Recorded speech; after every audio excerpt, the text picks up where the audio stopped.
گمنام عورت ہے وہ. آپ نے مشہور خواتین کے واقعات سنے ہوں گے.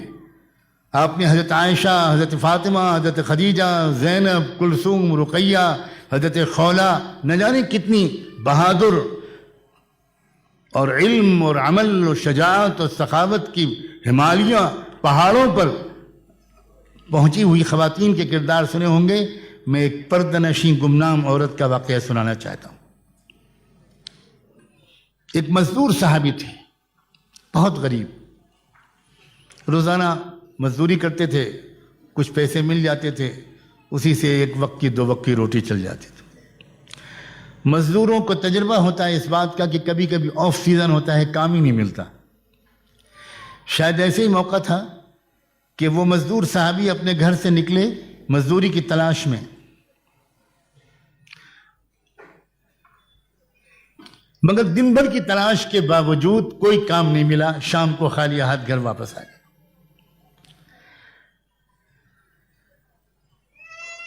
شوہر نے بیوی سے کہا کہ بھئی میں بہت تھک کر آیا ہوں، بہت بھوک لگی ہے، جلدی سے کچھ کھلا دو.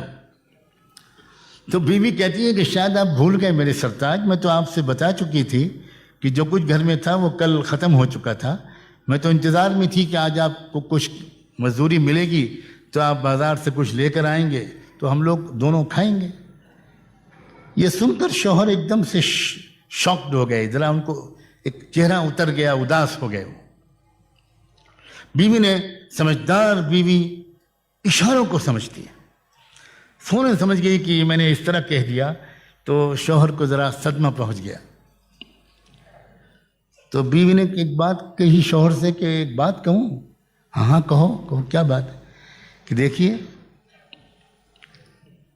ایسا معلوم ہوتا ہے کہ آج اللہ کی مرضی یہ ہے کہ میں اور آپ دونوں بھوکے سوئیں، اور اللہ کی مرضی کے سامنے خوشی سے سر جھکا دینے ہی کا نام تو ایمان ہے.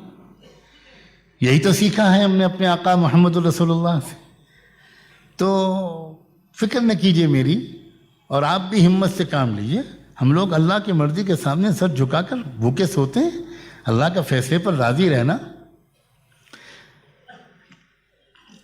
کتنی جان میں جان آئی ہوگی، کتنا حوصلہ ملا ہوگا اس شوہر کو اپنی بیوی کی زبان سے یہ بات سن کے. یہ ہم مرد لوگ جانتے ہیں. ہماری عورتیں کاش کے اس راز کو پہچانیں کہ دنیا کی کسی بڑے سے بڑی دوا اور ٹونک میں وہ انرجی وہ نہیں ہے جو کسی وفادار بیوی کے وفا سے کی نمائندگی کرنے والے ایک گیسچر یا جملے میں ہے. انسان، مرد، صاحب کردار مرد پہاڑوں سے ٹکرا جاتا ہے اگر اس کو اپنی وفادار بیوی کی طرف سے سپورٹ ملے، اور وہ بہت جلدی شکست کھا جاتا ہے اگر اس کو بیوی کی طرف سے شکایتیں اور طنز اور طعنے اور ڈسکریجنگ قسم کا بیہیویئر ملے. رات گزار دی ان دونوں نے بھوکے. صبح ہوئی، صبح کو پھر معمول کے مطابق وہ مزدور نکلے، صحابی نکلے مزدوری کی تلاش میں. دروازے تک آ کر سنت کے مطابق بیوی نے اپنے شوہر کو رخصت کیا.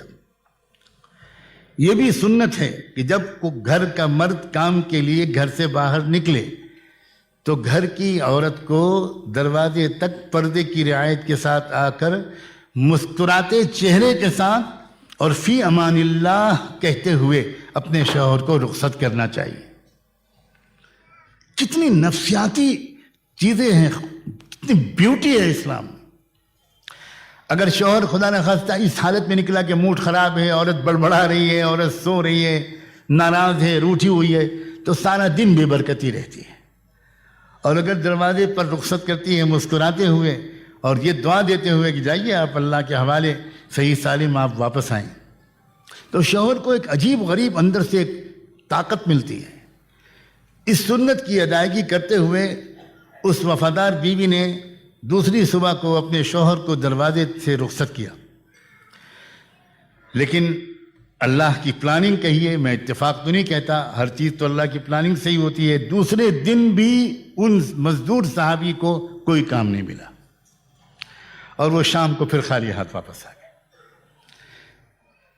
بیوی نے محسوس کر لیا وہی جو کل جملے دونوں نے تبادلہ کیا تھا، بیوی نے بہت حوصلہ بڑھانے والی باتیں کہی تھی، پھر بیوی نے ریپیٹ کیا. بیوی نے کہا میرے سرتاج اللہ بے خبر بھی نہیں ہے اور اللہ بے رحم بھی نہیں ہے اور اللہ بے بس بھی نہیں ہے.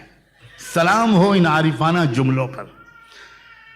میرا اور آپ کا رب نہ بے خبر ہے نہ بے رحم ہے نہ بے بس ہے. اسے پتہ ہے ہماری ضرورت کا. اس کے خزانے میں کوئی کمی بھی نہیں ہے اور وہ ماں اور باپ سے زیادہ پیار کرتا ہے. آج بھی اس نے اگر بھوکا رکھنے کا فیصلہ کیا ہے تو ہمارے لیے اس نے کچھ بھلا چاہا ہوگا. میرے سرتاج میں خوش ہوں, آپ بالکل فکر نہ کیجیے. مرد برداشت کر لیتا ہے اپنی تکلیف کو, لیکن اپنی پیاری بیوی کی تکلیف سے وہ زیادہ متاثر ہوتا ہے.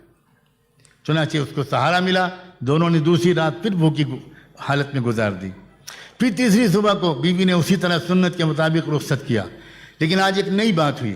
چند قدم وہ شوہر چل چکے تھے کہ بیوی کو کچھ یاد آیا اور انہوں نے زور سے آواز دے کر پکارا کہ ذرا 1 منٹ واپس آئیے. شوہر واپس آئے. پوچھا کیا بات ہے؟ تو بیوی نے کہا کہ ایک بات کہنا چاہتی تھی, جلدی میں بھول گئی. کہ دیکھیے میں اتنے دن سے آپ کے ساتھ ہوں اور میں جانتی ہوں آپ کو مجھ سے کتنی شدید محبت ہے, اور میں یہ بھی جانتی ہوں کہ آپ میں کے اندر کتنا تقوی ہے.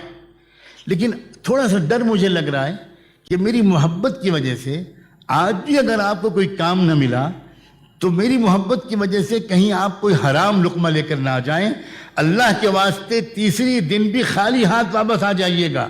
اگر آپ کو کوئی کمائی کا پیسہ نہ ملے خالی ہاتھ آ جائیے گا, حرام کا لقمہ پلیز لے کر مت آئیے. یہ تھا وہ معاشرہ. اس سے جو عورتیں دیکھتی تھیں ان عورتوں کو, جو نوجوان دیکھتے تھے مدینے کے نوجوانوں کو, جو شاعر دیکھتے تھے مدینے کے شاعروں کو, جو سپاہی دیکھتے تھے مدینے کے سپاہیوں کو, جو مالدار دیکھتے تھے مدینے کے امیروں کو,